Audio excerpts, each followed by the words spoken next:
Chapter 29, The World of Fire.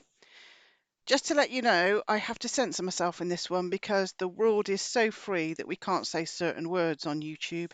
So I will be saying J words. You know what that means. Just a little example of how free we are today and how absolutely nothing's changed from the times we're writing about in these books. Reading about, I should say. Okay. The World of Fire. One significant byproduct of the American Revolution was a philosophical reshaping of how people viewed revolution. When Benjamin Franklin was in France to win French military support for the American cause, he engaged in an intensive public relations campaign. He vigorously promulgated the idea of virtuous revolution, a concept which had already found increasing favour in the Masonic lodges. The public at that time tended to view violent revolution as a crime against society. Franklin was successful in changing this perception by encouraging people to accept violent revolutions as steps in the progress of mankind. Revolutionaries were no longer to be frowned upon as criminals, he argued, because they were idealists fighting for freedom and justice. A new motto was coined: "Revolution against tyranny is the most sacred of duties." These bold ideas electrified Paris and helped to win open French support for the American cause, but at a terrible long-term cost to human society. The ideas expressed by Franklin have helped to stimulate endless bloody revolutions ever since. The American Revolution was followed by many other revolutions and/or the establishment of republican-style governments throughout the Western world and South America. The success of the American Revolution had made it easy to rally people to fight. We witnessed during this era the French Revolution, the creation of the Batavian Republic in the Netherlands, 1795 to 1806, the Helvetic Republic in Switzerland, 1798 to 1805, the Cisalpine Republic in northern Italy, 1797 to 1805, the Ligurian Republic in Genoa, 1797 to 1805, and the Parthenopean Republic in southern Italy, between 1810 and 1824. The Spanish colonies in South America took up arms and won their political independence. In 1925, the Decembrist revolt broke out in Russia. A second revolution erupted in France in 1830. In that same year, a revolt in Holland brought about the sovereignty of Belgium. A Polish revolution in 1830 and 1831 was successfully stamped out by Russia. In 1848, a major wave of revolutionary activity swept Europe, spurred by an international collapse of credit, caused in good part by the new inflatable paper money system, bad harvests, and a cholera epidemic. In nearly all of those revolutions, we continue to see important revolutionary leadership positions held by Freemasons. During the First French Revolution, a key rebel leader was the Duke of Orleans, who was the Grand Master of French Masonry before the resignation at the height of the Revolution. Marquis de Lafayette, the man who had initiated into the Masonic fraternity by George Washington, also played an important role in the French Revolutionary cause. The Jacobin Club, which was the radical nucleus of the French Revolutionary movement, was founded by prominent Freemasons. According to Sven London's article, The Annihilation of Freemasonry, Herbert André Chenier, Camille Desmoulins, and many other Girondins, moderate French Republicans supporting Republican government over monarchy of the French Revolution were Freemasons. Freemasons were the primary leaders of the 1825 Decembrist revolt in Russia. Some of the planning for that revolt took place within their lodges. In South America, according to Richard Dehaan, writing in Collier's Encyclopedia, the order, Freemasonry, played an important role in the spread of liberalism and the organization of political revolution in Latin America. Like French Freemasonry, the Latin American movement was also generally anti-clerical.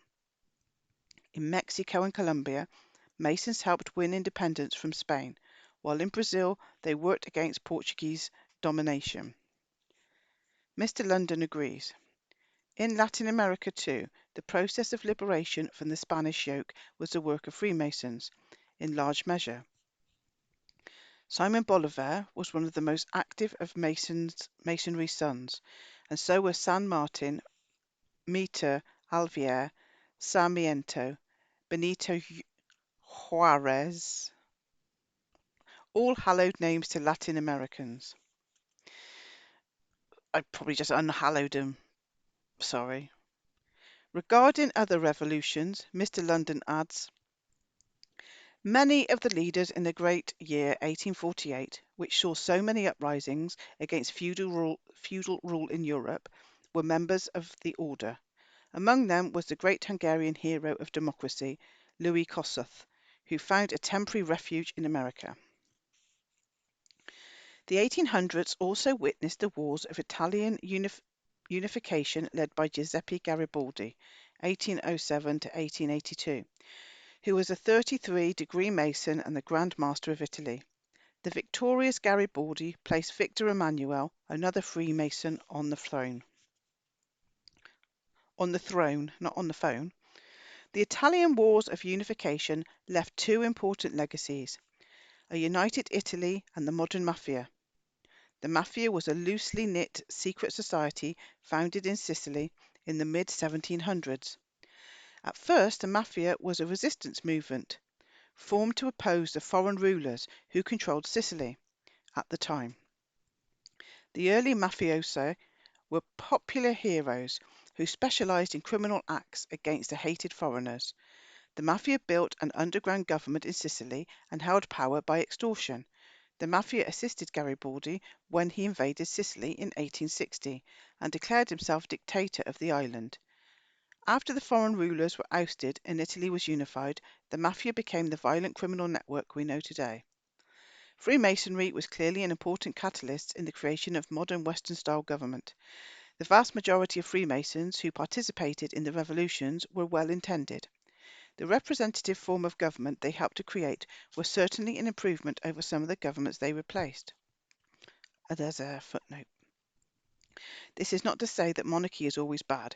History has seen a few benevolent monarchs who ruled well, who could act for peace, and who were popular with their people. Hereditary or life-term leadership was the advantage of stability. It can work if the monarch is accountable for his or her actions and can be removed for chronic incompetence or abuse of power. Monarchies have rarely functioned well on earth because monarchs have usually ruled by so-called divine right and have therefore not been accountable to the people they governed. Regrettably, the lofty ideals of those Freemasons were in the process of a speedy betrayal by sources within the Brotherhood network itself. One consequence of the French Revolution was a severe disruption of the French economy. Food production had dropped severely, and the new regime was in deep political trouble because the majority of Frenchmen were still loyal to the monarchy. Under this cloud, the revolutionary government decided to solve the problems of political opposition, hunger and distribution of wealth by reducing the human population of France. Rather than increase food production to meet the demand, it was decided to reduce the demand. This is getting me cross. I can't read it. It's getting me cross.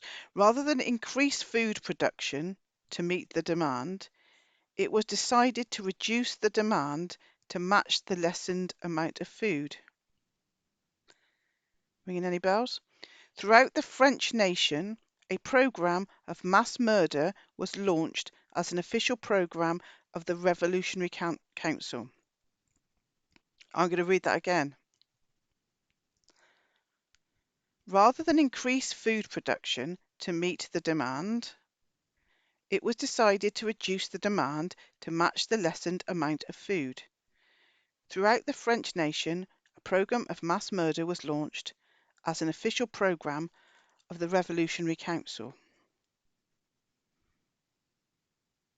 I'm just making a timestamp of that because I might make a short of that. This program was known as the Reign of Terror. People were put to death by all means available, including guillotine, mass drowning, bludgeoning, shooting, and starvation. Although not as many people were murdered as the council had planned, it has been estimated that over 100,000 people died. We have noted that genocides are committed by grouping people into superficial categories, usually based on race, religious belief, or nationality. The victims are then targeted for slaughter, even though they may be guilty of no crimes against their murderers. The French revolutionaries took the process to an extreme. During the Reign of Terror, people were grouped simply according to their economic and vocational standing. Those who fell into the wrong categories were deemed members of an undesirable social class and were killed. This was certainly as superficial a distinction as one can make. Yet grouping people in this fashion has been extremely successful in factionalizing human beings.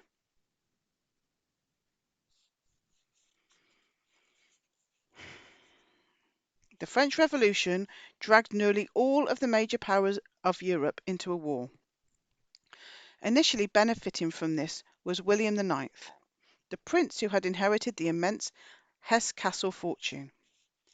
William IX rented out at a handsome fee 8,000 soldiers to England to fight against the French during the first half of the 1790s. When Napoleon Bonaparte later became Emperor of France, William IX seemed to gain even more. After Napoleon's troops occupied German regions west of the Rhine River, including some Hessian properties, Napoleon compensated William IX by awarding him a large section of Mainz and by conferring upon William the title of Elector, a status higher than Prince. The cordiality between Napoleon and Elector William did not last very long, however. William IX tried to play the old trick of courting both sides of the conflict in order to make a fortune by renting soldiers. William foolishly leased mercenaries to the Prussian king for £250,000 to fight Napoleon, and then tried to claim neutrality. True to the warning of Machiavelli, this double dealing finally caught up and backfired on the House of Hesse. Hesse-Kassel was soon annexed and made part of Napoleon's Kingdom of Westphalia. It was not until after Napoleon's defeat at the Battle of Leipzig in 1813 that William IX was able to regain Hesse-Kassel.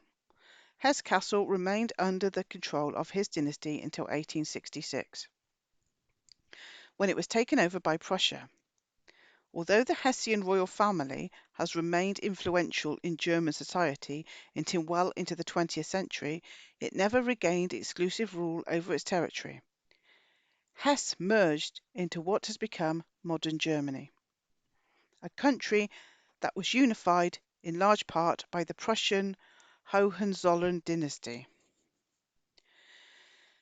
Despite the reversals suffered by Hesse-Kassel, the upheavals in France proved to be a boon for one of William IX's financial agents, Mayer Amschel Rothschild, 1743 to 1812. A founder of one of the most influential banking houses of Europe.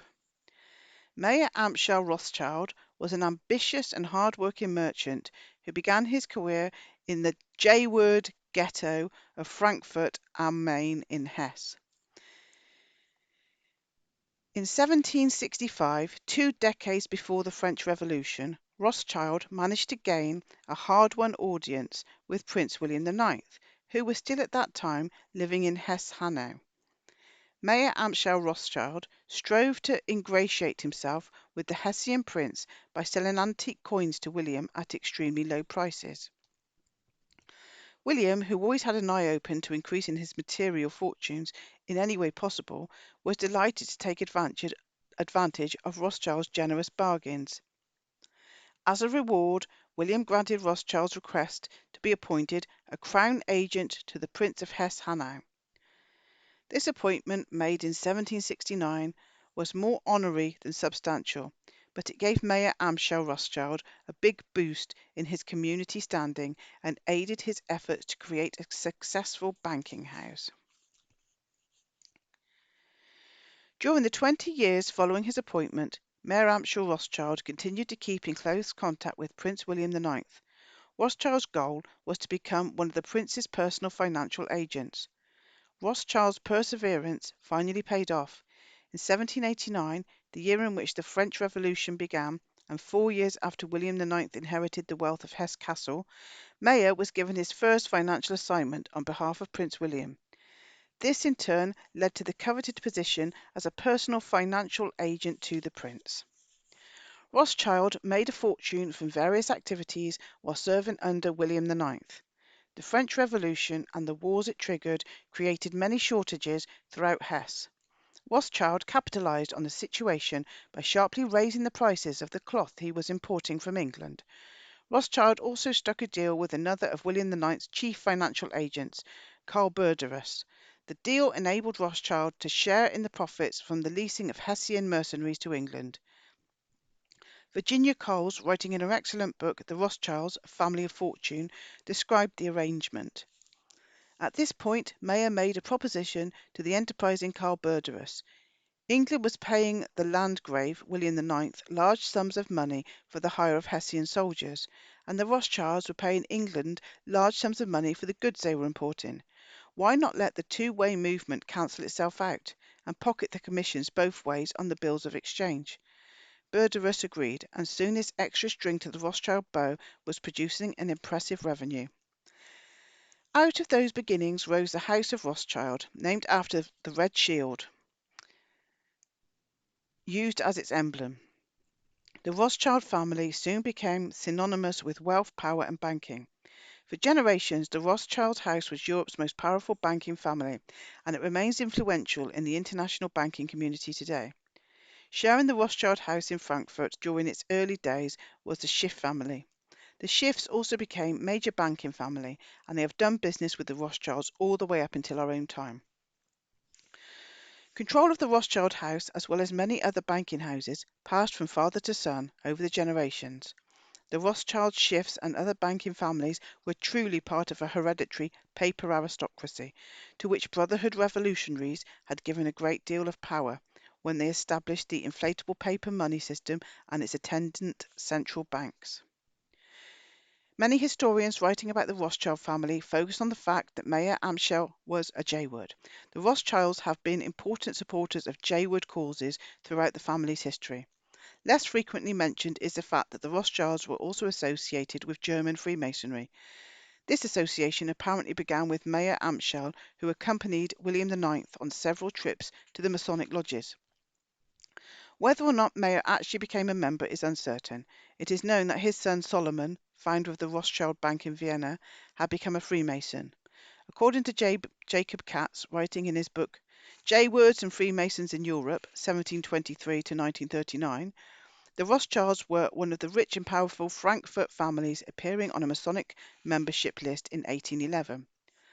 The Scottish degrees used in the German lodges were Christian in nature. This created problems for Jayword men like Rothschild, who may have wanted to participate.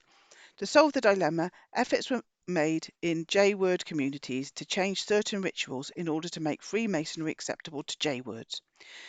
Special Jayword lodges were created, such as the Melchizedek lodges, named in honor of the Old Testament priest-king whose importance we discussed in an earlier chapter.